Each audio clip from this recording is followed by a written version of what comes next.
Okay, is this working? Yes. You want some songs, dances? No. Okay, we're going to call the mayor and council meeting to order this evening. It's 7:30 p.m.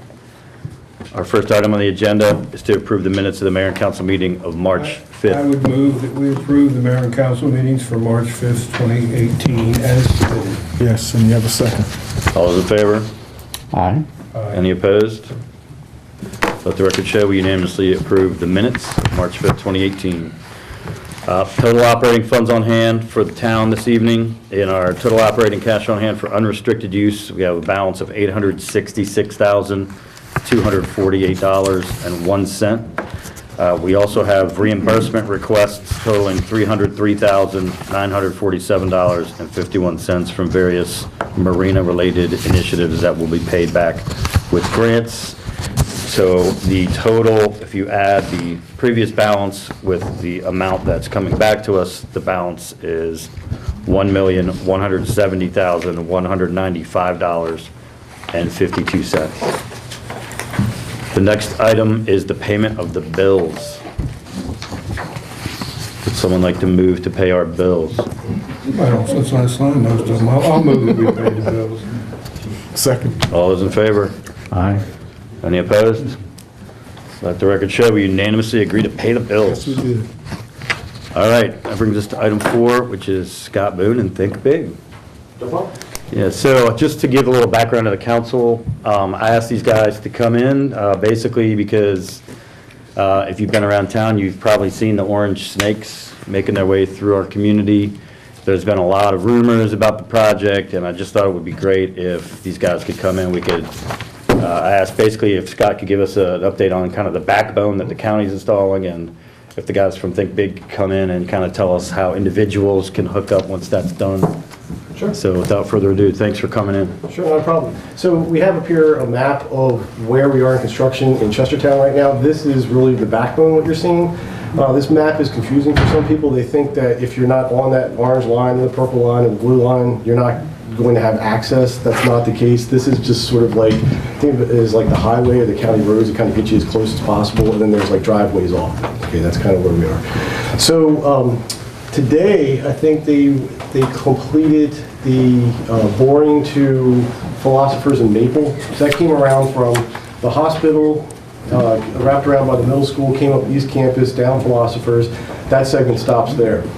That's what these colors are for. We break, even the orange section is broken up into like an A, B, C, D, kind of thing, and they're awarded differently. All the construction that you've seen so far has been underground. I think a lot of people didn't think it could be done, but they're doing a really good job.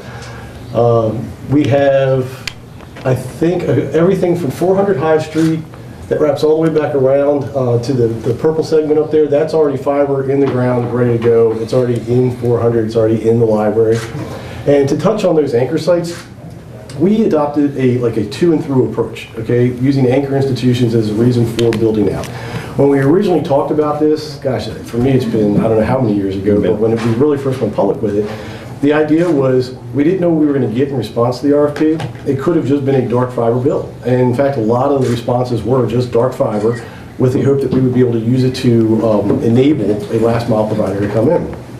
We used anchor sites because we wanted to avoid a bridge to nowhere. Okay, if you build it and no one comes, now what? Well, by doing what we did, we listed 54 sites originally. Through sort of a reboot, we've been able to get to 66, and we're now approaching our 67th site.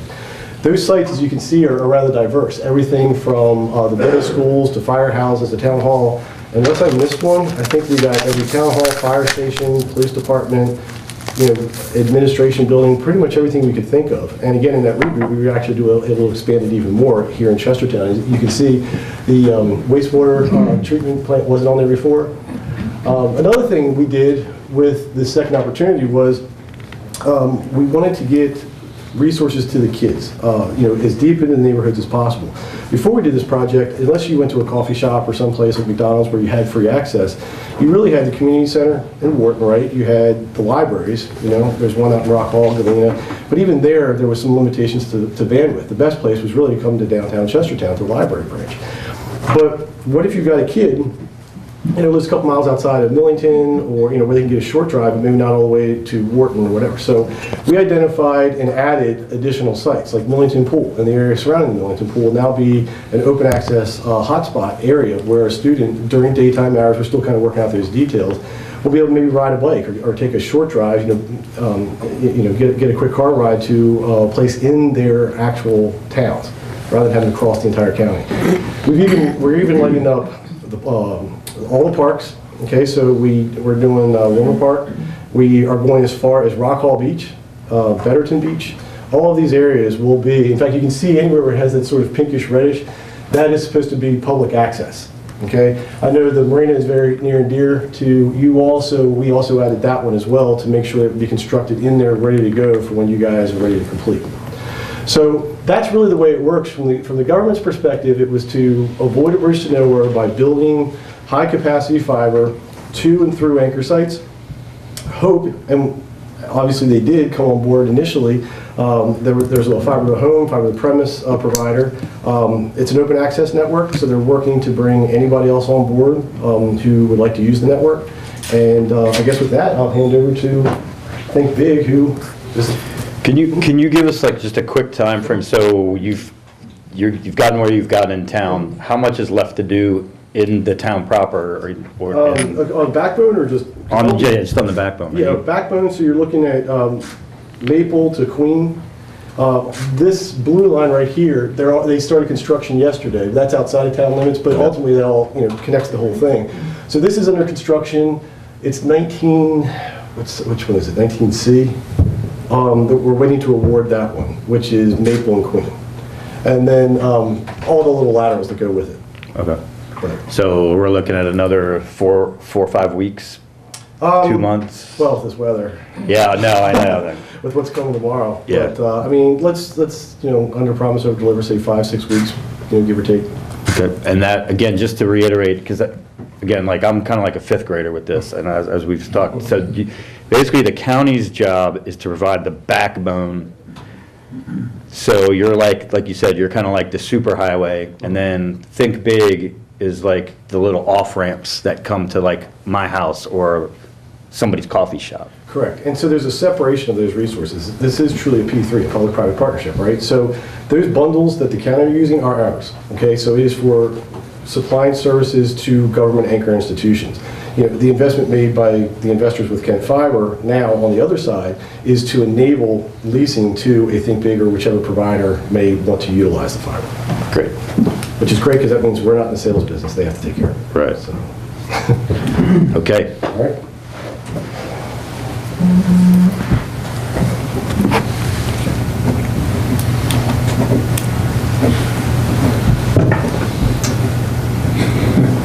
We have really slow internet. We speed it up later. Okay. Oh, you thought I was kidding? My name is, No, there. my name is Judy Morgan. I'm the Director of Business Development and Sales for Think Big Networks. It's a thrill for me to be here. As patient and supportive as many of the county members have been for waiting for service, no one is more eager than me to be bringing it. And we are deploying up in Kenmore Park. We have 200 people on now. We have businesses online, and we're just thrilled that Kent Fiber Optic Systems is bringing the infrastructure in so that we can further deploy, expand the footprint, and bring services to the citizens of Chestertown itself. So I wanted to just start off with, why is fiber to the home important? Because it is new technology. So there's a couple of key points that I'd like to bring out. The first is the opportunity for everyone to save money. The internet itself is going to be $99 for the gigabit connectivity. That is up to 1,000 megabits per second of synchronous bandwidth. There are no data caps, so you'll be paying that. We are also offering at a separate charge telephone service. It is unlimited local and long distance calling. Including your taxes and fees, you'll have to pay in addition, but it's $20 a month for that service. We can use our ONT. This is the device that goes into every single home. It brings the fiber into your home specifically, and we also have ATAs, which are analog telephone adapters that you can now use your existing telephones and the wiring within your home to have telephone service. So for most, $20 a month is a cost savings. Additionally, there's television service, and everyone, without exception pretty much, I speak with says, well, what about TV? I have a triple play with my current provider. Television is extremely dynamic. This platform affords you the ability to choose to do something that's called cut the cord, which means you can actually have a la carte TV. You do need to subscribe to some kind of content provider, but entities such as Sling or Hulu, it's as low as $20 a month, and that's for that. And then you can add on and pay for the channels that you want. DirecTV, another package television provider, offers packages with the full-blown, 100 and some channels that you want. Now you can have it without the dish, because our fiber platform will support IPTV, Internet Protocol Television. So there's a lot of options. Having fiber to the home does afford you the ability to save money. What else does it do? It adds value to your home. By the virtue of having this infrastructure, and I think we can all pretty much agree that internet is no longer an amenity, it is a utility. I have to say it in quotes because it is not a utility by definition. But by practical use it is. People telecommute, people will be having telemedicine. Having this infrastructure to your home, and we are actually bringing the glass pipe into your home. We are virtually future-proofing your property when it comes to technology. The glass pipe is inert. The technological changes will happen in the equipment on either end, and it affords any kind of speeds that you want. So what marketing statistics are showing is that fiber to the home increases your property value by 3.1%. The average nationally is about $5,000. So it is something to invest in, not just for the internet itself, but for the added property value. I think what's most important as well is that this connectivity is fast and it's reliable. What's going to bother this glass pipe is a shovel. But we're going underground, so you're going to have to dig pretty deep in order to damage it. It is not impacted by weather. As with anything, if you lose power, there you go. But it isn't where a storm comes in and I'm in the middle of watching a great movie and I lose it. So you're going to have this fast, reliable service. I did, and this is a little bit of what Scott has touched on, but this is the fiber backbone and its progress right now. As you can see, there's a lot of blue, and that blue is my favorite color because that means we have the ability to build off of it and reach folks. There are a couple of laterals, or is what we call them. One extends out to the Kentmore Park area that we, as Think Big, built. Another extends out to the Great Oaks community there. We also built. So those are, you're going to see more and more of our map turning blue and becoming more spider-like as we build additional laterals out. Scott also touched on the Chestertown fiber backbone progress, so I won't really go into that too much. That's just a close-up shot of it. But I wanted to also express to you all these red dots. And you can see there's a bunch of blue. Again, my favorite color because those folks are actually online. Each one of those red dots represents a community member who has provided us with a customer agreement.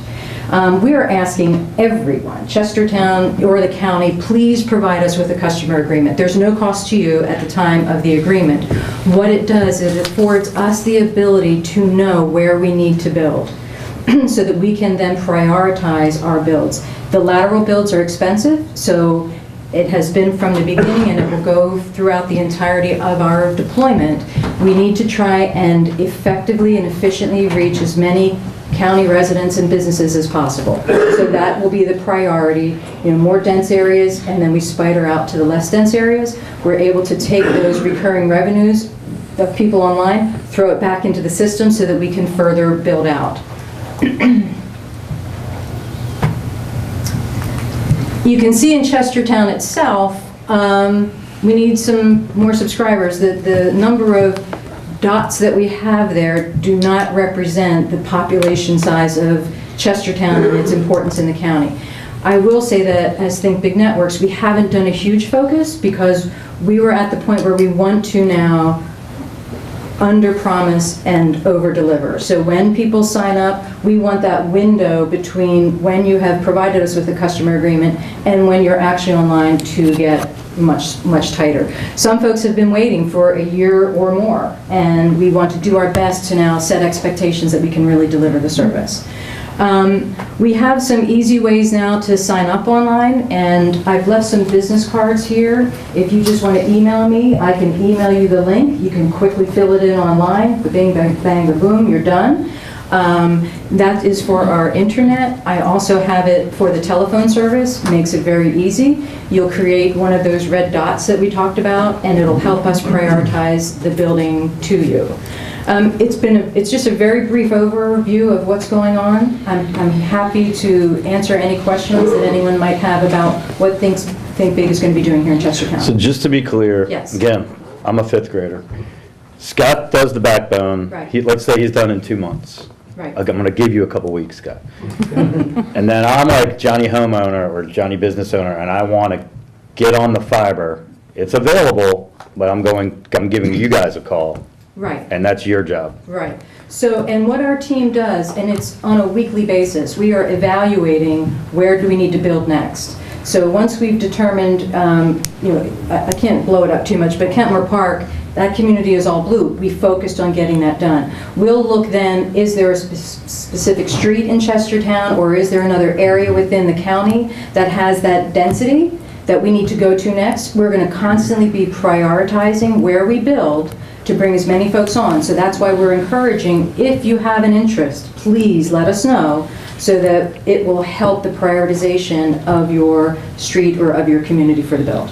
So let's say I'm the owner of Sam's Coffee Shop. Yes. On Cross Street, and I want, Congratulations. and I want fiber to come into my store, and I call you up, and Yes. we're good to go, and the backbone's in there.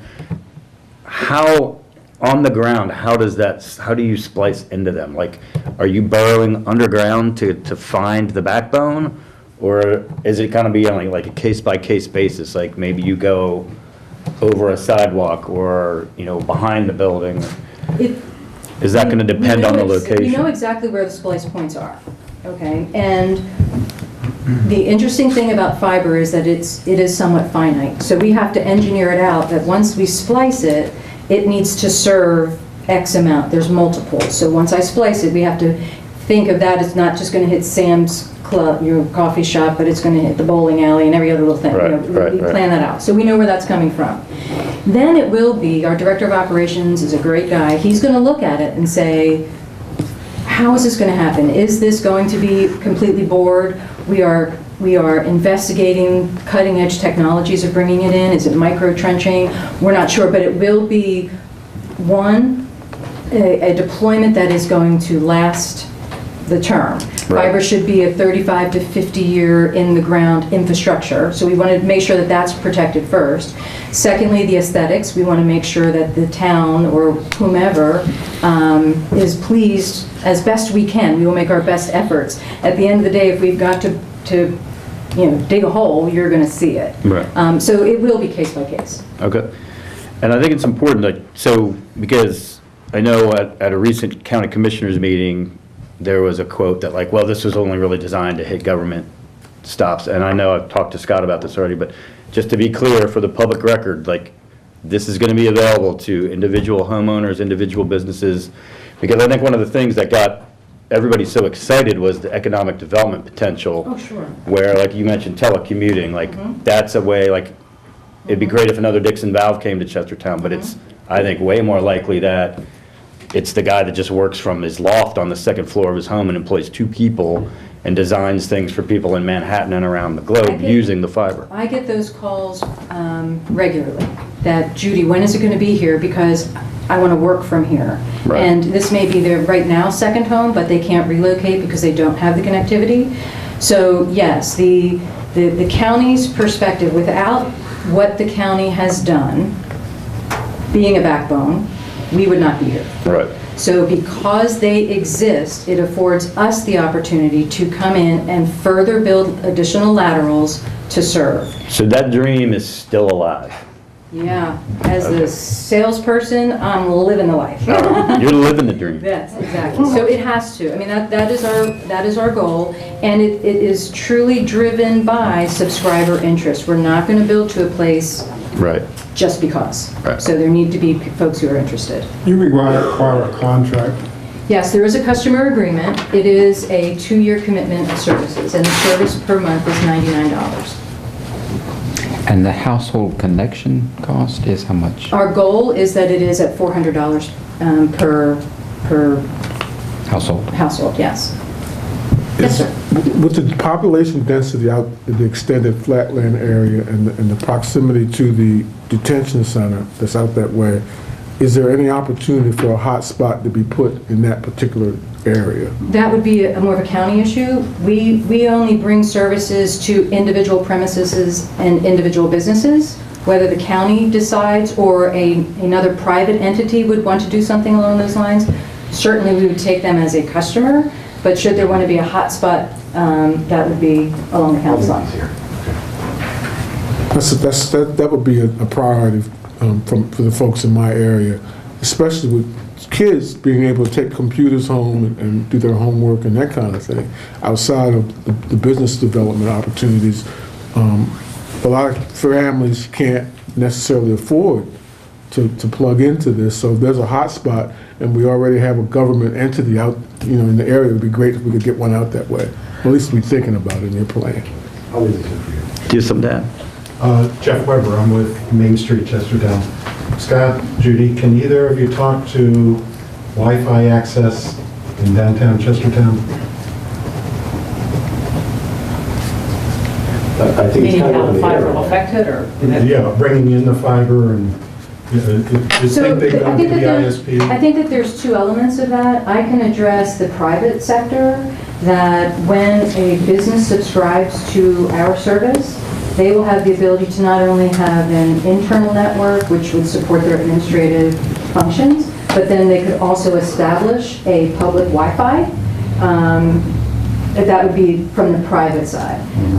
As far as Think Big lighting up Chestertown, there may be conversations, but it may be for another night when things are moved forward just a little bit about how Chestertown proper does have that wireless connectivity as a tenant.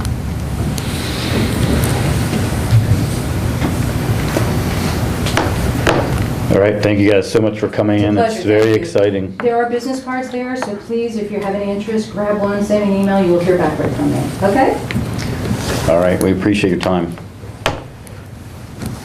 And you're permitted to stay for the entire meeting. Thank you ever so much. And if you didn't stay, I would totally understand. Okay, well, thank you again ever so much.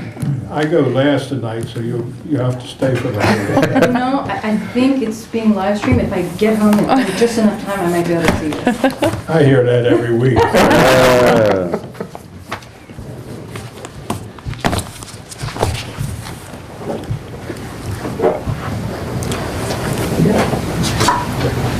All right, thanks.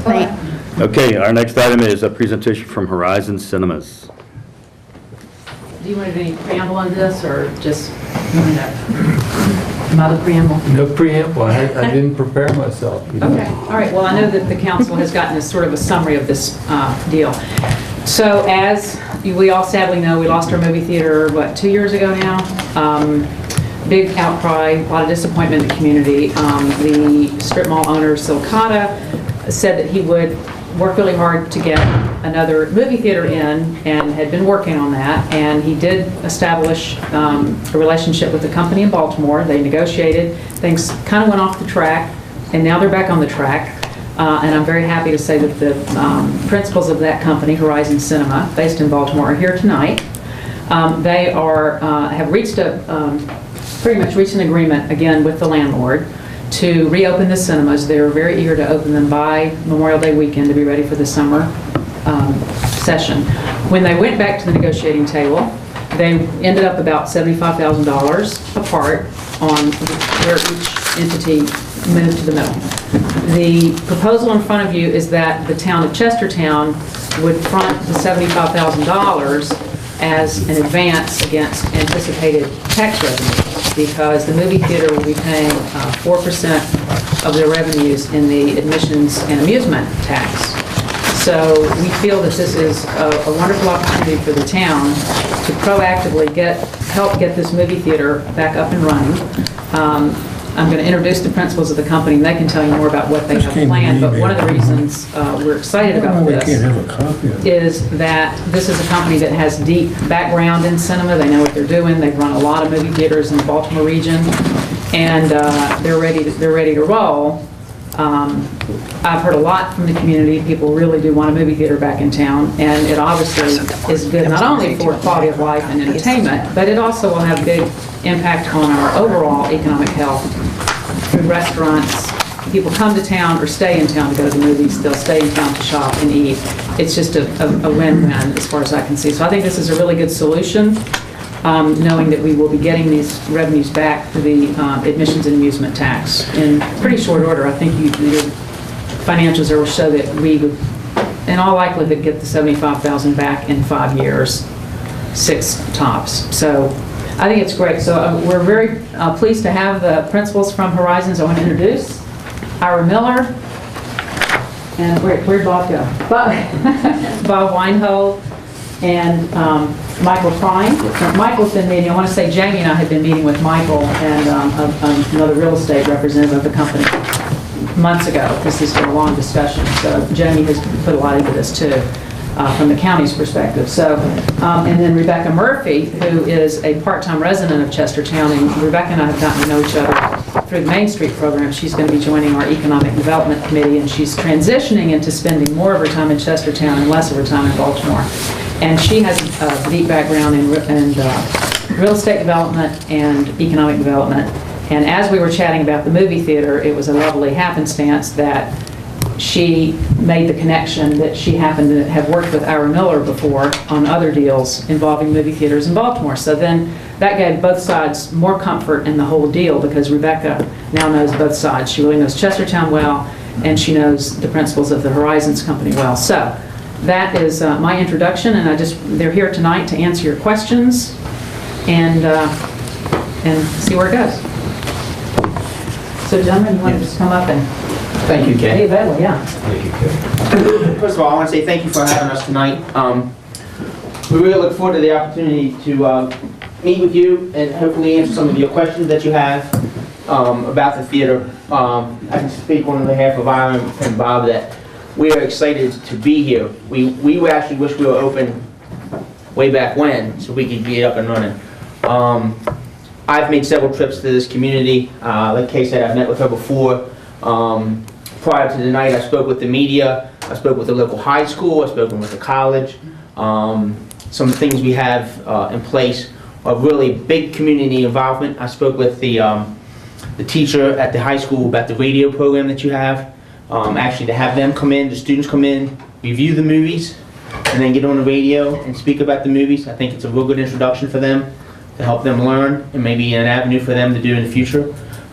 Spoke with the college and see what we can do for them. Also, we have a film arts festival. I think I've spoken with a lady there about that. So some different options that we have available. Really, we're big with the community. With coming to this town and spending some time here and speaking with Kay, and then over here with the news media, that really see that we think that this project can be very successful. We think that we can make it a community theater. We think that we can really get a lot of involvement from the community. Very hands-on operation where we think we can really provide something that the community would want and need. I know I got a lot of feedback. My cell phone was going crazy when it found out that there was potential for us to open the theater, and it got just as crazy as when they feel that the deal didn't really go through. So we're excited that we have the potential to have the theater here.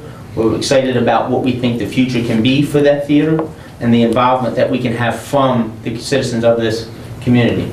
So we answer any questions you may have. If I don't have the answers, we have Bob and I here for you. I noticed that you operate 4 modal screen in first and second run. Are we going to be first or second run? You would be first run. A first run theater is what we're looking for.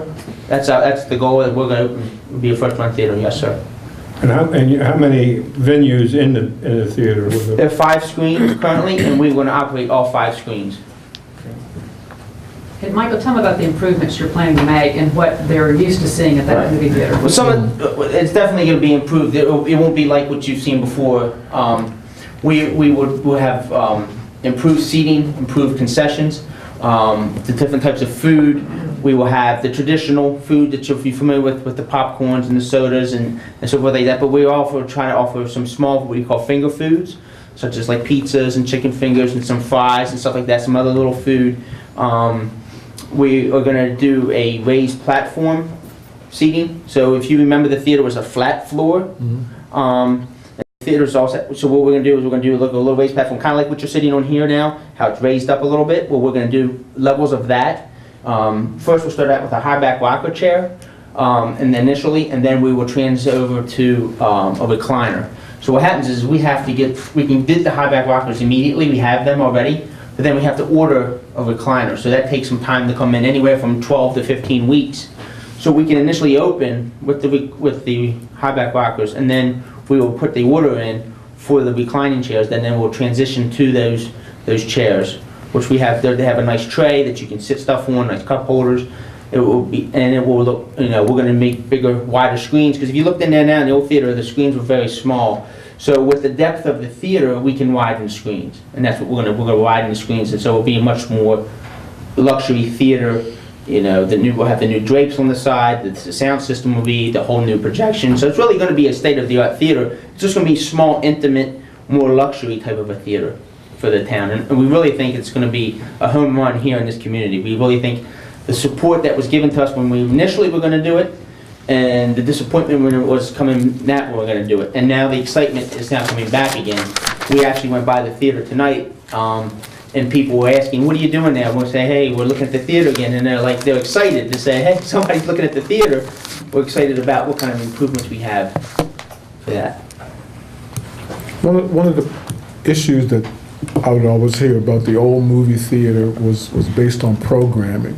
What's your decision-making process on what movies you decide to bring in? I over here can speak really How well long on they that, because he does the booking of the movies. Okay. Yeah, I've been in the movie business for 50 years. Yes, sir. I used to run JF Theaters in Baltimore. We had 50 theaters.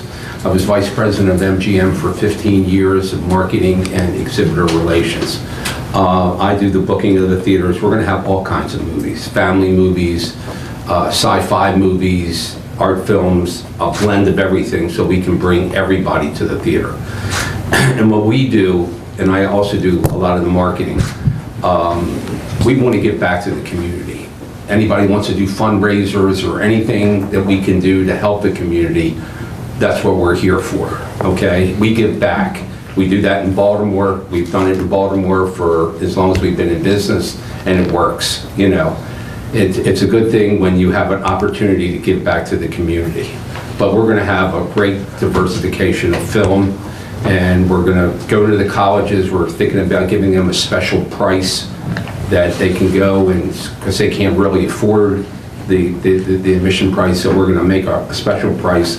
We're going to give them cards so they can come, and when they pay for the tickets, they'll have this special price. And we have a lot of different ideas, but we're very, very excited about coming to Chestertown and doing this. Like I said, one of the things is we can offer local advertising for businesses as well. As when you go to the movie, sometimes you see an advertisement on the screen.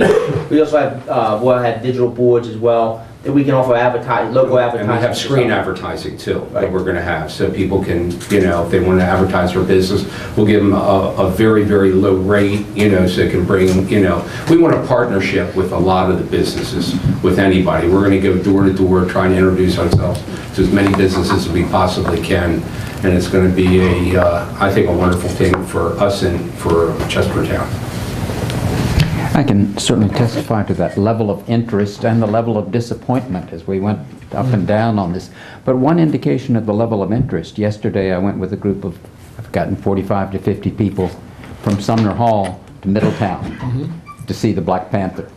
And local people here had rented a theater there to go see it, and they had no trouble getting people who wanted to go with them. Well, we will play like the Black Panther films and the Avengers and the Star Wars and the Lady Birds and we're gonna have a diverse. I'm not speaking for a particular film, but for the level of interest. Well, yes, and people can rent the theater out. We have small capacities. They could run it out for a birthday party or a fundraiser or a civic group or whatever you want. They don't have to go to that town. They have it here. We want the people of Chestertown to have a theater. I want to speak directly to the monetary part, and I wonder if Bill or Kay, if you could explain what the amusement tax is and why this is kind of a unique case. I think circa 1991, the town adopted the amusement tax, which was primarily special events, video games, revenues that the state enabled towns to collect. Video arcades were big at the time, movies were big. Right now, I'd say our amusement tax are down to almost zero. And the last big numbers that we had in annual funds from those taxes were when the movie theater was still in effect. The video arcades and stuff, they more or less faded by the year 2000. With a lot of attendance, we have a performer from, I guess one of you made it up for us. It shows that with good crowds, we could expect up to $20,000 a year in tax revenues from the amusement tax for the types of crowds you expect. So the advance that you wanted on these taxes would pay itself back at that rate in 3.5, 4 years, and then be there forever. Right now, we're flatlined. We have zero.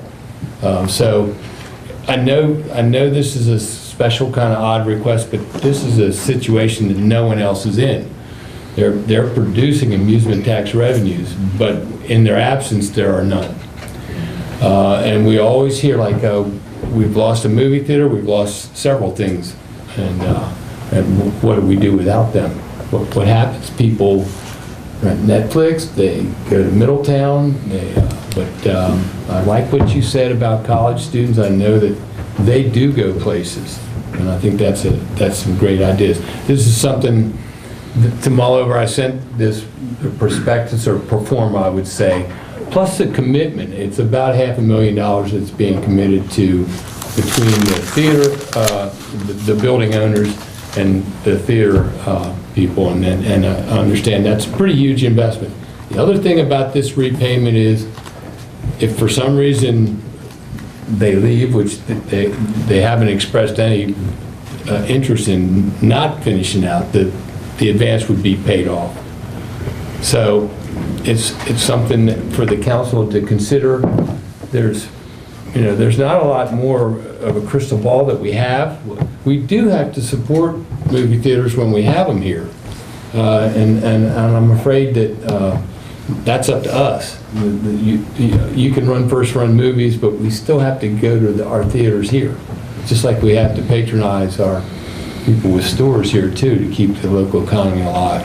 Well, we're going to have a very nice theater. They're going to want to come. Absolutely. You're gonna like it. when they're You're going to finished. have people from Middletown coming to Chestertown. Yeah, that's what we want to hear. I like that. And the thing that Kate didn't say is that possibly that you would be involved with local restaurateurs with food from them, like at least this was an example. Oh, that I heard. absolutely. We ate there tonight. It was great, and we can't wait to meet with them once And a liquor license for beer and wine. These things are They're possibilities. Okay.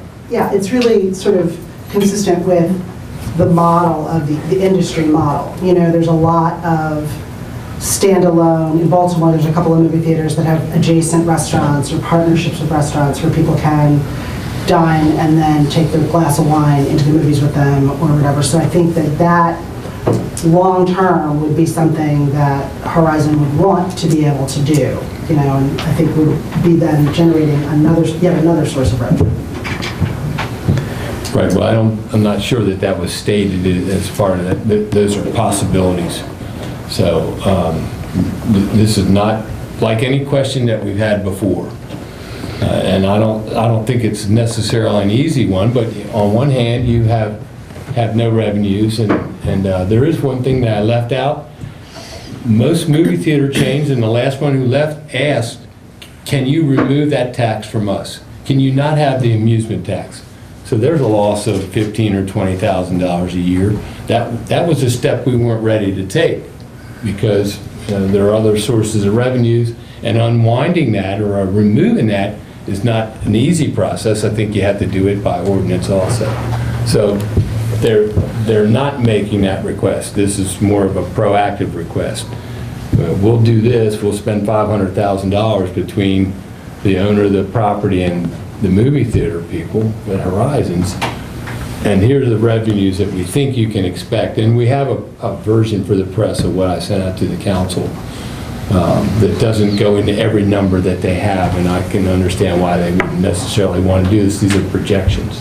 Bill, you indicated that there was some form of guarantee in the event that, heaven forbid, that this just doesn't work, you don't get the money. We would move to a contract. This would have to be memorialized by an agreement. And the collateral for that? We hadn't discussed it, but I would think that there would have to be some sort of a bond that we talked about 5 years. I'm not sure. See, this is the hard part about public, discussing this in public. I can't guess what they're thinking in their mind. I have to have the council agree to even discuss a contract. But I think the devil's in the details. I would think what we discussed was enough time to make sure that the amusement tax repaid the loan, and that if they left, that then the loan would be repaid. A guarantee of that, however it's made. Let me say, for the record, that the town of Chestertown did nothing wrong in regards to this theater. The people here or the town council or anything. I put the blame for that theater closing on the former ownership. That theater was built 21 years ago. I built the theater 21 years ago up in Baltimore, a discount theater. And we've remodeled it 4 times in 21 years. You can't just open a theater or any business and let it deteriorate to the point that, and I know what I'm talking about because we just, before, in lieu of the lease being signed, the landlord was on vacation, we had signed the lease.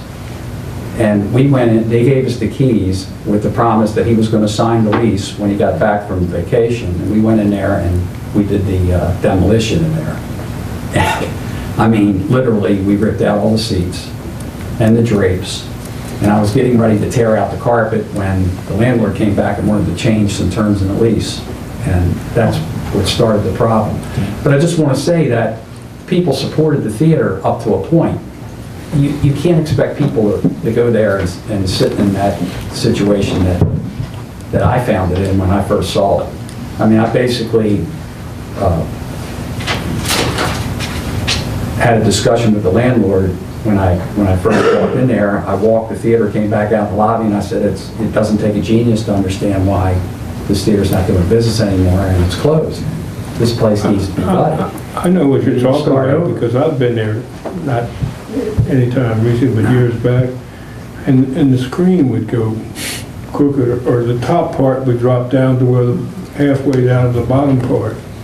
Well, that was probably when it was filmed and he was out of frame. I always thought Somebody maybe the did a guy back there was falling asleep on the switch or something. And one correction I'm going to make to Ira is there is no more film. It's movies. It's all digital now. So that'll never happen again. And you'll never see scratching, or you won't see dust and dirt all over the picture, and because it's all new technology. That equipment alone, the investment on the equipment alone, which is the projectors and the sound systems, is $270,000 that we have to invest just in that. And that doesn't talk, we have to replace the carpet, we're gutting the restrooms, they have to be completely redone, new concession stand, new drapes. I mean, there's just, the seats I already have, we have a supply of seats that'll go in there, the high back rockers, which are probably more comfortable than any seat you've ever sat in a theater besides a recliner. It takes about 16 weeks to get recliners, the electric recliners. So our intention is to get the theater open as soon as possible, because the sooner we get it open for the summer business, that's our biggest time, is the summer. And, you know, most of the revenue for the year is going to come in from Memorial Day to Labor Day, so the sooner we get That's your open. biggest business everywhere? Yes. Because People think it's the winter time, it's not. It's in the my summer. past, I used to, I was alcoholic beverage inspector. And in Kent County, in Chestertown, the bars actually hurt during the summer because people were going to the ocean and going other places, and so. Well, the first thing is the kids are all out of school. All the major big Hollywood productions are mostly in the summer, most of them. It is becoming more of a 12-month-a-year business. It used to be you did business Thanksgiving and Christmas, and you did business in the summer, and the rest of the time you were just trying to pay the bills. But now they're getting more, you know, the release patterns for pictures are getting more universal in a year. But the bottom line is it's still, summertime's our best time. People have more leisure. You know, they're looking for things to do. You can only go to the beach and the pool so many times. You know, and when the big pictures are out there, you know, the popular stuff, you know, that everybody wants to see. So I can tell you that if we're able to work this thing out and get this theater open, you'll never see it in the condition that you saw it before it closed. That'll never happen. I'll put that in writing, because I constantly go in all my theaters and do the maintenance. I have a service business. It's called Entertainment Services, Inc. I travel the country. I hang drapes, put screens in, install seats. We do churches, schools, we do anything. And I've been doing this since, I've had the service business since 1997, but when we built our first theater in 1980, I draped it, seated it, screened it. You know, I've been doing this, I've got 49 years in the business. This man hired me my first job when I was 15 years old in the Hippodrome Theater and the Town Theater in downtown Baltimore. So we grew up running the downtown movie theaters. And then I went and visited for myself in 1979. We opened our first theater. Actually, the company that we worked for went in Chapter 11 and closed a bunch of theaters, so we started reopening. And that's how I started out. In 1980, we built our first theater in the Beltway Movies in the shopping center in Fullerton, Maryland. Since then, we've built 16 different complexes in 4 different states. We used to have theaters in Virginia and Pennsylvania and Delaware. And, you know, the business changes. Competition comes in. That's why we're constantly looking for new locations, and this little town is like a niche for us. The big companies are not interested in this small town, but we are, because that's right up our alley. That's what we do. That's how an independent theater owners like us can stay in business. We have to find new locations and niches that we can compete, where we don't have to compete with the big guys who are taking over the business. Just like anything else. It's just like the Home Depot is knocking out all the little hardware stores. Well, there used to be dozens of movie theater owners in Baltimore, independent theater owners, and now it's down to a half a dozen, and we're one of them. There's, you know, so we're dinosaurs, literally. You know, we're getting there. You know, but the one thing I can promise you is that you'll never see that theater in that condition again. That'll never happen. Not as long as I'm alive. Because that's what I do. I'm the physical theater guy. I'm the guy that goes in with my crew and puts these places together. And I guarantee you that when you see it, you won't believe it. We'll make it more beautiful than anything you've seen in a long rainy time. days help too, don't they? Rainy days on the weekend, money in the bank. Yeah. The threat of snow, killer. When I was a kid, I used to go out and shovel the snow and make money. I hate snow. I don't even want to hear about snow. We lose money. We lose money. People get afraid to go out. They go to the grocery store and the video store, and that's, you know, they won't go to the theaters. When this theater's open, you'll get so many compliments, and they will thank you 10 times over. I'm telling you, a theater in a small town like this is very, very important. And with the right operator, which I know we are, I think we'll make all the difference in the world. That's why we say to be here. So how many employees would you say are going to get employed as a result of this? Probably at least a dozen, and probably more like 15. Good. I'm a fan. I really want to help and see this happen. I have to say, like, I feel like I have a responsibility to minimize the risk as much as I can for the town. I mean, a structure that I would very much prefer would actually be for you guys to front the 75 grand, and then we come up with an agreement with you to pay you back via the amusement tax, whether it's relieving the tax altogether, or as we receive the tax, we just forward it back to you. Is that not a possibility? I mean, we would get to the same end, but it would... I'm sorry, I didn't mean to interrupt you. Go ahead, finish. Just for, you know, if you look at the funds we have on hand tonight, $866,000 that the town has in its checking account, and you're asking for us to front 75 grand. That's almost 10% of what we have in the town's bank. So that's a concern to me. You know, I would love it if you guys opened this thing up and it was a huge success and we fronted you this money and we got it back in 3.5 years. But I have to cover all the bases because this isn't my money. This is the town's taxpayer funds. So could we not reverse engineer this deal so that you're still getting this relief from this tax, but we're removing the risk that the town takes in case, God forbid, you aren't successful? Well, here's the thing with that we're already leveraging ourselves probably to the bone on this one. You know, and I don't want to bring up, you know, our personal financial situation as far as, but we just built a brand new theater in Fallston, Maryland. It's 1 year old, and we spent $750,000 to open that theater. So we're, you know, as little guys, we only have so much ability to finance so many things at once. The reason that we got involved in this was because, first of all, it's there. The building is there. You're not building from the ground up like we did in Fallston. The landlord built us a building, but we had to do the interior, and that's very expensive. The other reason was that we had a landlord that was willing to finance the equipment part of it. Okay, so, you know, it's not something that I need to live. You know what I'm saying? But on the other hand, the situation is that when you're in business, if you stop expanding, you're going to go out of business. So you have to find other locations. So that's what drives us, is to find new locations in situations that make sense. And there's only so far we can get. I understand. Okay, and that would be the reasoning for that. Otherwise, I mean, if you know, $75,000 doesn't sound like a lot of money. I mean, it does to me. I mean, that's kind of the point that I'm getting at. What I'm saying is, if you're looking at us as we're theater owners and we've got 4 locations, what's $75,000 to you guys? But see, this is a very high expense business.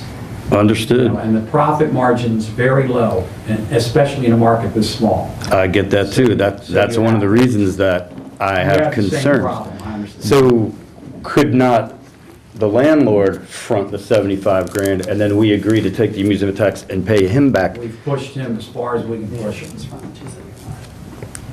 So and he's already putting up $270,000. Even though the cash flow really is the same, so, unless I'm missing something here. On the one hand, we're reducing your cost by $75,000. On the other hand, the cash flow is the same. What do you mean by the cash flow? Well, the net cash flow. On the business. The fact that we're reducing your cost by, in effect, $75,000 over this period of time. The problem is the money up front that we need to do the project. That's what it is. I mean, it's like, you're basically like the bank. That's what we're... Mm-hmm. You know. We're just not organized as a bank. I understand, but that's what we're talking about. We're used to taking money from people, not giving money. Yeah, I know that. I know that. Believe me, I know that very well. One thing I have to give you guys down here is your emissions tax is only 4%. Is that low? So you think we should raise that? Should we raise it? Not yet. No, but I'm just saying that, there are other jurisdictions that are at 10%. Now, Anne Arundel County was at 5%, and they just did away with their emissions tax. Well, that's interesting, you should bring it up, because I think in any agreement, that you wouldn't further request that down the road, that we do that also. I'm not, we're not pigs. Okay. We understand. Well, I think it could You guys easily got be, it could be a expenses sentence in the agreement. We're willing to work with you, believe me. Since you used the analogy of a bank, is there any possibility of any interest on that money in the negotiation? $75,000 with a Well, we're, I don't really see that, I think you're either in it or not, and I think that we can prove that the revenues, if it's an operation and they have the attendance, will pay the loan back at a more rapid rate than principal and interest would. But I think that you either want to do this or you don't, and I think what we need to do tonight is establish whether we want to go on to a contract or not. I mean, maybe without Linda here, that's a harder thing to do. I don't know, but I think you should test the water. Are you interested in this or not? These people appeared in an open meeting and told us their plan. So I think we should tell them what our plan is. I would say I'm very interested in helping you.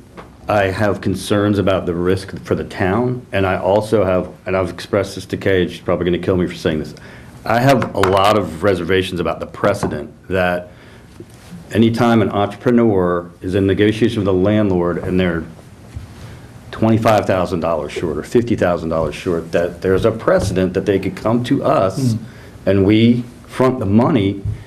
Now, this is somewhat unique because of the amusement tax, so I just want to make sure that this amusement tax is as unique as Right. we think it This is. is unique to the business that we are trying to do for you. I mean, that's a case-by-case basis as you meet and you decide, hey, if you have another entrepreneur who comes up with something, and maybe it is, they can go with the entertainment tax or something, maybe it's another business that an entrepreneur wants to open up something, that would be different, but you could say that's a case-by-case decision that you make here on another day.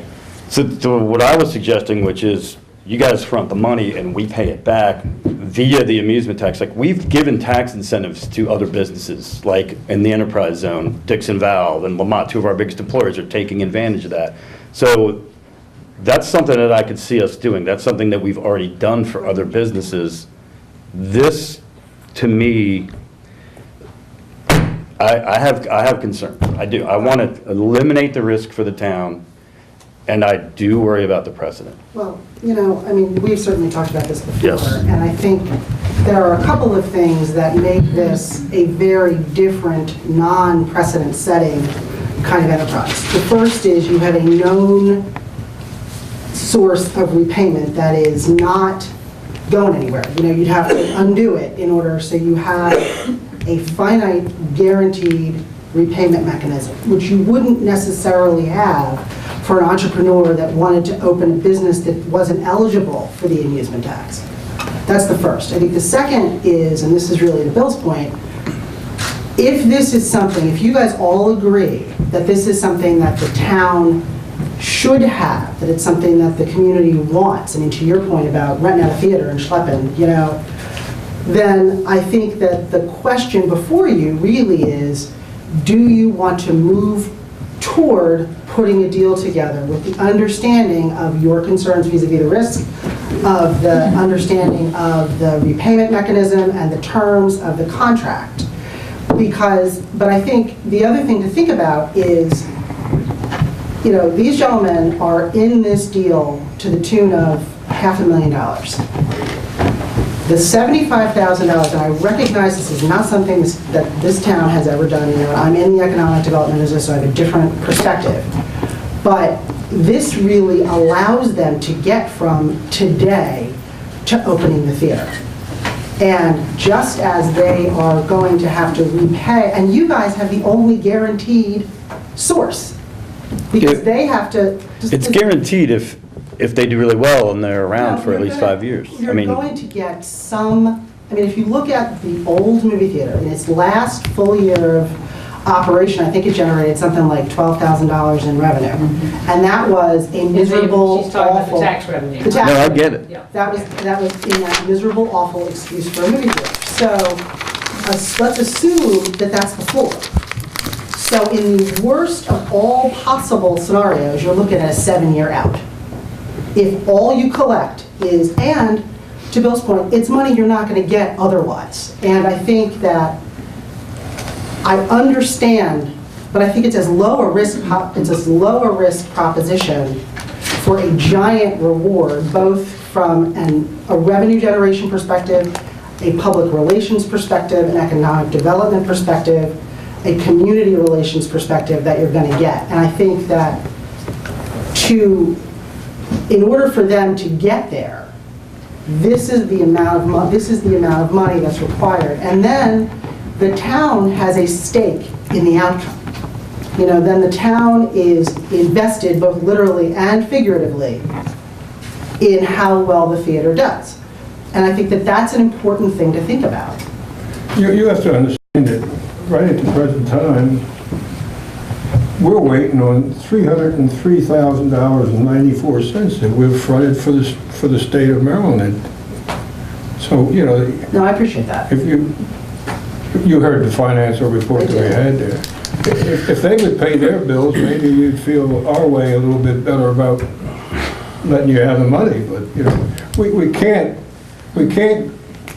spend our way down to the point where we can't give the services to the people Oh, in no, town I don't think anybody that want their disagrees. water, their hopper to flush and their... But I think we're at a point too that if we don't start investing in quality of life for our residents, we're going to have fewer people using our roads and fewer people needing our public utilities. I mean, this is a chance to really make a win here. These gentlemen are coming over here, they're willing to invest a lot of money in our small town theater, which not everybody would be willing to do. You see, there aren't 4 movie theaters here fighting for this, right? There's these guys coming to say, we think your town can be a success and we want to collaborate with you.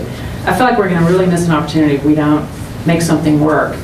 And I think if we don't make it work this year, there might very well just be a box store or a discount store or a Goodwill in that space. And I think that would be a terrible message for the community. And I think it would bode ill for our, for our going forward. We have a lot of great things that we're pushing forward in Chestertown. And this is something that the people have talked to me a lot about. I hear more about this, probably right up there with the hospital. People asking me, are we going to get a movie theater? Are we going to get a movie theater? I just encourage you to please think very positively and, think a little out of the box on this. It's unusual, when but this came it's- up, I was thinking that somebody decided, a school teacher or something, and come to say, "What do I want to move to Chestertown?" And they said, "Do you have a movie theater?" Because young people really do like going to the movies. I was once young. I didn't like that. But, I like going to school for these. that may be a point. Somebody might just fall over and decide, well, I won't live in Centerville, because Centerville doesn't have a theater, do they? Anybody know? They don't, and this is a chance to bring some people from Centerville to a movie theater here, and if we don't get a movie theater here, maybe somebody will open one over there, and then they'll take the investment out of our community. I just feel like this is, what else can a family do? What else can a family do for a birthday party? We don't have a bowling alley, and now we don't have a movie theater, and I just feel like this is something that I think the people would appreciate if you could do what you could to make this happen. And It's if we a can make good it time happen. for them to come in, because we don't have those things that you were mentioning. And again, I think all we're trying to do tonight is get a commitment that we can proceed to an agreement. And I think, Bill is eminently qualified to represent the town's views. We've certainly heard them tonight. I think that nobody is suggesting that, there's not an agreement to approve. There's sort of an agreement in principle, an agreement to proceed. And I think that being able to do that allows everybody to sort of game through those scenarios and really start to better understand in a relatively small window of time. And I just think it's important to at least move the ball forward. If, after a couple of conversations, it's clear that we're at an impasse that we can't reach, then at least we tried. But if we walk out of here and I believe we'll get to a deal. If we walk out of here and you haven't at least agreed to consider it, agreed to negotiate it, then I think that to me is sort of the critical, that's the juncture that you're at. And I think that's really, at the end of the day, what's being asked today. Right. I think you can be assured that we're interested, and we are going to discuss it. Not only the kids, but I probably go to a movie theater, be it Annapolis or Middletown or Wilmington, at least once a month. You add the time, extra time and cost there, hey, I could have gone to 3 movies here easily. It is important to me that we really are more precise than we've been on some of the terminology here. When you talk about, oh, we're guaranteed this because, we've got this amusement tax going on. No. If after the first year or so you decide this just isn't working, I don't know yet so you're going to have to be able to come back to many of us with very clear terms on what that guarantee is if worst came to worst. It's bad enough to temporarily lose our $75,000 cushion, almost $10,000 of 10% of our budget. It's a whole nother game to run a risk of losing that altogether. Well, let me say to you that for the kind of money that we're investing in this theater, we're not going to leave after a year. That's great, but, and with that, then there ought to be some ironclad mechanism provided. Put a time limit on, instead of waiting 7 years to get the money, let's put a year, a number on it. This is a dumb question. 48 months. Did you bother to go to a bank and ask if they'd loan you the $75,000? Well, we're already borrowing a lot of money. I only have so much credit that I can draw on. So that's. Do you have a comment? Yes, my name's Pam White, and I'm on the new advisory board for the new River Arts Film Society. And I just want to underscore what Kay has said, is that we've already launched a special screening series throughout the year. We're developing classes for film, and we've already started the investigation of creating a film festival in town.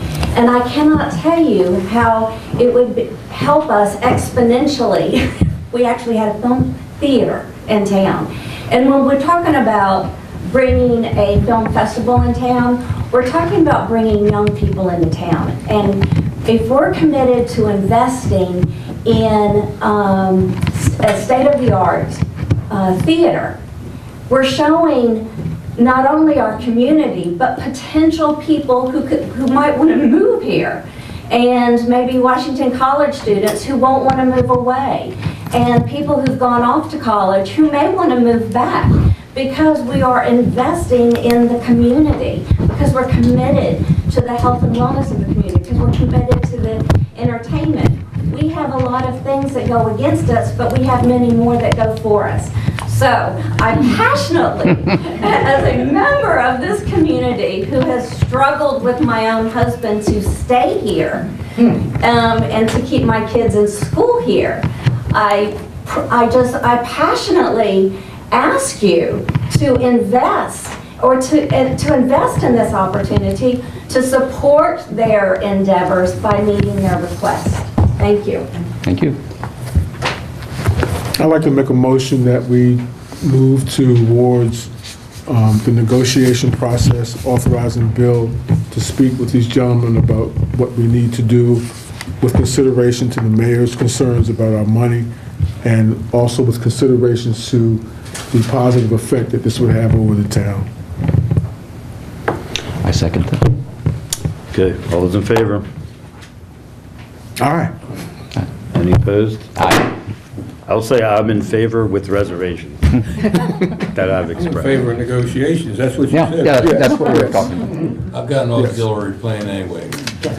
Be a win-win for everybody. Go ahead. I really, I hope I didn't sound like I don't want this to happen, because I want this to happen as much as anybody in this room. I just really want to minimize the town's risk, and You're only doing your job, Mayor. I do have concerns about the respect for that. precedent. Thank you. But I really appreciate you guys coming in person. I know Baltimore's not exactly like right next door to Chestertown. Hence my desire to move here full-time. Yeah. It would be really nice if there was a movie theater. And I think it's really incredible that you're interested and that you're as invested as you are. So I just want you to understand, like, I'm back, I've got your back, but we just got to do our due diligence. Yes. Well, we're not that far from getting over the finish line. All right. It's going to take. Well, hopefully we'll be like raising a glass in May or June or thereabouts. Thank you. Thank you. Well, it'll be a great day in Chestertown, I can tell you that. All right, that's You'll have a cool. lot of people very happy. But the other thing is, you're getting a top-line movie theater. You had a junk hole there for all these years. He didn't invest a dime in that theater. You're getting recliners, you're gonna get food, you're gonna have new carpet, new everything in there. We're gutting that place. It's probably gonna even cost us more than $500,000. So. Yeah, it's projected to cost $500,000. Right. You know, I would invite you guys to go to our new theater in Boston, so you can get an idea of what it would be like. In Falston? Yes. Okay. As a matter of fact, in Falston, there are 7 screens there. The 5 smaller theaters are basically the same size as these theaters. And then we have 2 larger auditoriums. So, I mean, if you were to go to Falston and walk down the hallway and see the theaters 3, 4, 5, 6, and 7, that's basically What it's gonna look what it's like. going to look like. All right. Well, thank you very much. Thank you. I don't know if I can get, can you guys accept a movie pass to go and look at this theater? Or is that, I mean, I don't want to. Not in front of the camera. Direction. That'll do it. Wait till the ethics forms are accepted.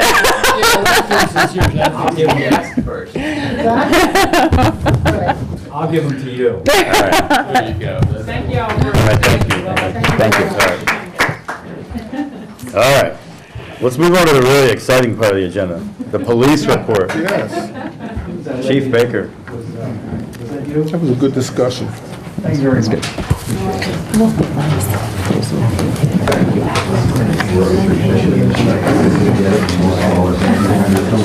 Good discussion. Yeah. Well, why aren't We get so kind of He's got the You know him pretty well. I just want to talk. All right. I know you're going to blow us away with this. Just feel it. I can feel it tonight. Get ready. That was some intense stuff. I think Can't wait to hear how much overtime the guys had and all that stuff. I think I can move the ball Pie charts. down the field pretty well here. All right. Good evening, Mayor, Council. Our February 2018 statistics are, with regard to administration, 23%, that was 389 hours. Criminal investigations were 76 hours at 5%. Accident investigations were 26 hours, which was 2%. We had 783 hours of vehicle patrol at 47%. Foot patrol 165 at 10%. Training was 20 hours at 1%, court 16 at 1%, and our overtime 60 hours was 4%. Again, thankful to have a full staff, and that's why that number is low. We made 14 adult arrests with 30 separate charges. 12 were for CDS, 6 for DWIs, 4 assaults, 2 each for theft and trespassing, and we had 1 each for failure to obey FTA, MDOP, and traffic. We had 2 juvenile arrests, 2 separate charges for runaway. Our Part 1 crimes were 5. We cleared 1 by arrest, 2 by exception. Our Part 2 offenses were 20. We cleared 15 by arrest and 2 by exception.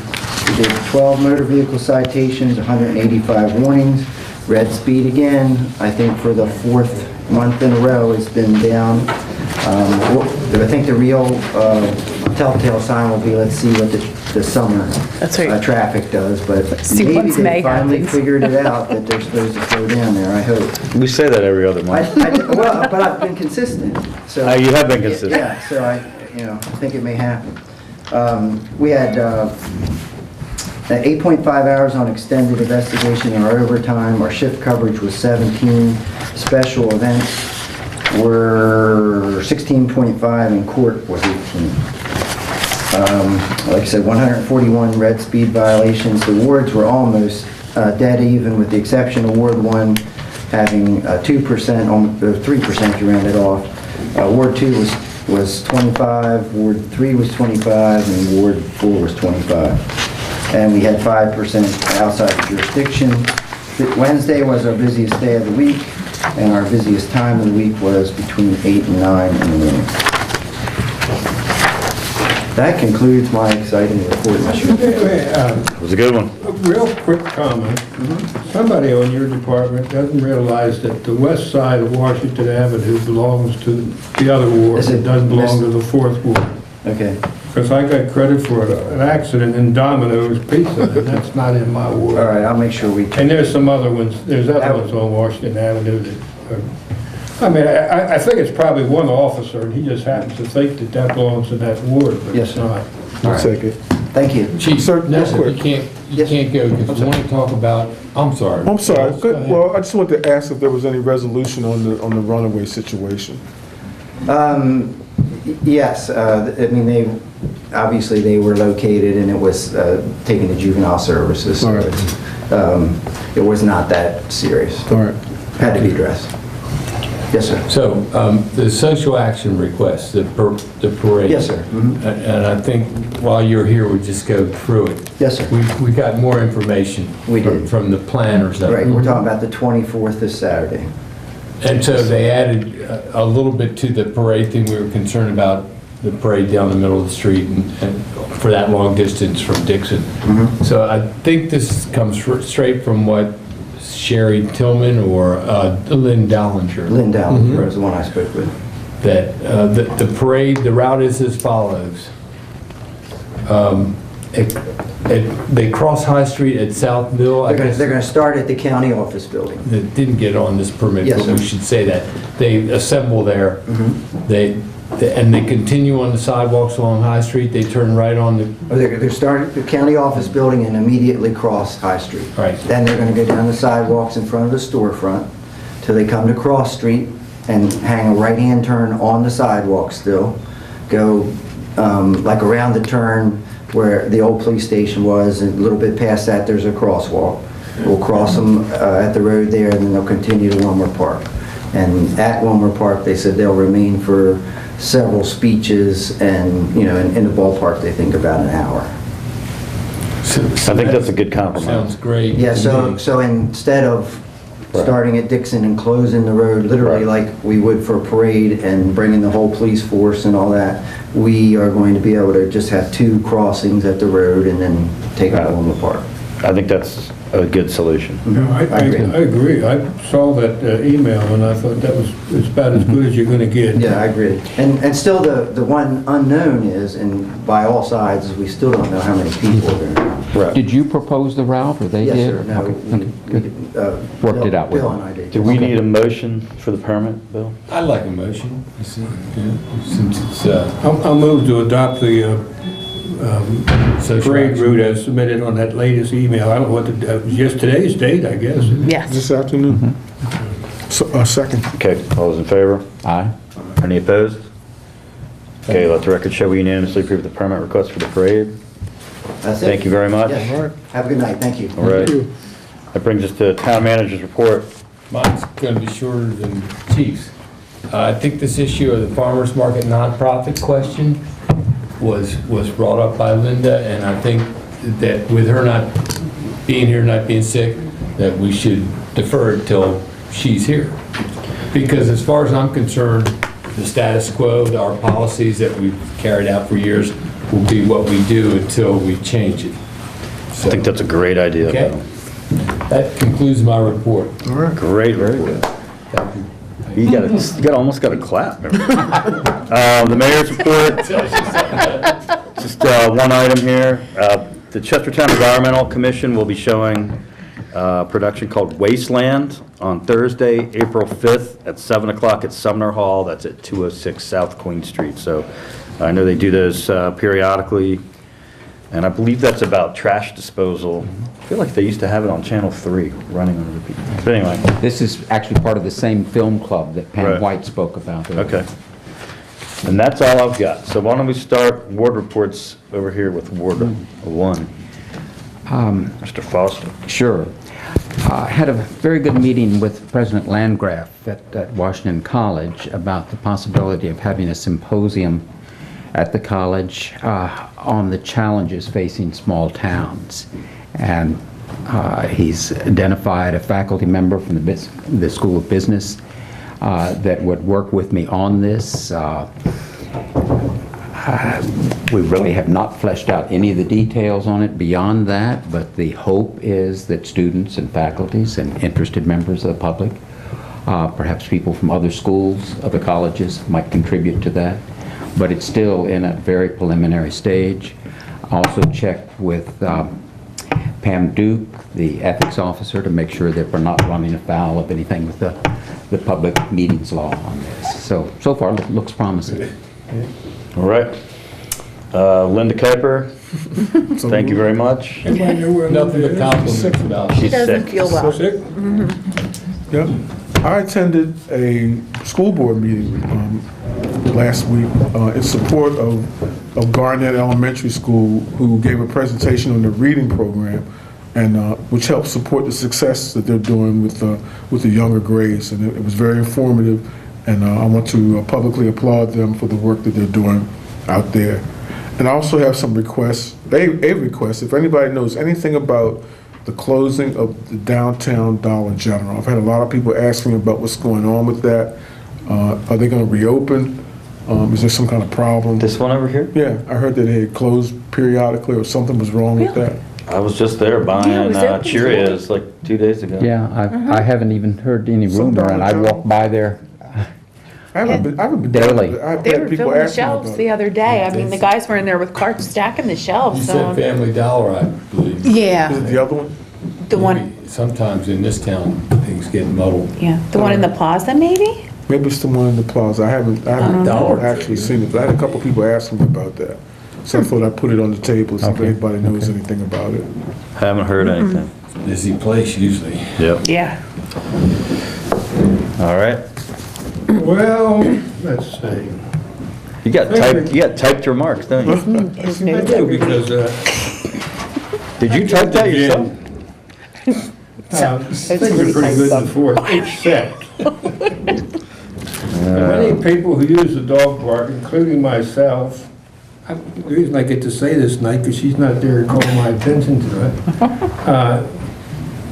We're waiting for the degraded granite that has been promised many times and was budgeted last July, and we still don't have it.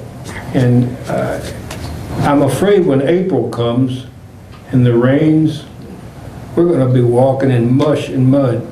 What has happened is that the track around the edge where people walk has sunk down below the grass, so actually the water's running from the grass into the trail rather than the other way around. We got through the winter with nobody sliding and slipping on the ice that forms, but there's a lot of husbands and wives that are upset because their dogs come home with caked in mud. So it would be nice if we could get that stone, as I said before. It's been budgeted. I know our crew is very, very thin and they work very hard, but this has been 9 months and we've been waiting on it. So I always hesitate to bring this kind of stuff before the council, but quite frankly, it gets done after you do it. So that's what I have to say for that. The ones that come to pick up the waste could maybe fill in some of those holes too that the dogs dig holes in. So. All right, that's all for me. Amen. Okay, there were no requests to be on the agenda from the public this evening. Are there any questions or comments this evening? I got a question. Sure. So, where do we go, not me, but where do you guys go now with this tentative agreement to at least discuss stuff about the movie theater? At some point, I guess the decision will be one that's made in public, that you'll have to vote whether you're going to, because I heard your concerns and it didn't sound like they were in a position to be able to to do it any other way. So I'm just kind Yeah, of wondering what's the they'll next they'll step. vote on it in public, probably the next meeting. Okay, that's what I wondered. Okay. We try to do as much of this in the public eye. No, I know, I'm just wondering, As possible, you know, yeah. because they're looking at a Memorial Day. Yeah, absolutely. I Okay. think we have to be back at the next meeting with something that follows along the lines of what we said. And hopefully it's better than what we said. Yes. I can think of a couple of nuances that might improve this and make it safer for the town. Okay, other questions or comments? All right, is there a motion to adjourn? Motion to adjourn. Second. All those in favor? Aye. Aye. Any opposed? We unanimously adjourn.